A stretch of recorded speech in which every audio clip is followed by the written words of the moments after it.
আসসালামু আলাইকুম। দিনদারসঙ্গী.com-এ ভুলে যাওয়া পাসওয়ার্ড ফিরে পেতে প্রথমে হোম পেজে যান। যদি লগ ইন করা থাকে তবে লগ আউট করুন।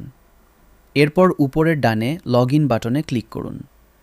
একটু নিচে পাসওয়ার্ড ভুলে গেছেন লেখাতে ক্লিক করুন। এখন যে ইমেইল দিয়ে অ্যাকাউন্ট রয়েছে সেটি লিখুন এবং নিচের বাটনে ক্লিক করুন। আপনার ইমেইলে 6 সংখ্যার ভেরিফিকেশন কোড পাঠানো হয়েছে। কোডটি এই বক্সগুলোতে টাইপ করুন এবং নিচের বাটনে ক্লিক করুন। এইবার আপনার নতুন পাসওয়ার্ডটি এই ঘরে লিখুন। পাসওয়ার্ডটি কোথাও নোট করে রাখতে পারেন, যেন ভবিষ্যতে পাসওয়ার্ড ভুলে গেলে দেখে নিতে পারেন। নিচের বাটনে ক্লিক করুন। আলহামদুলিল্লাহ, আপনার পাসওয়ার্ডটি পুনরুদ্ধার হয়েছে। এখন ইমেইল ও নতুন পাসওয়ার্ড দিয়ে অ্যাকাউন্টে লগ ইন করতে পারবেন। জাযাকাল্লাহু খাইরান।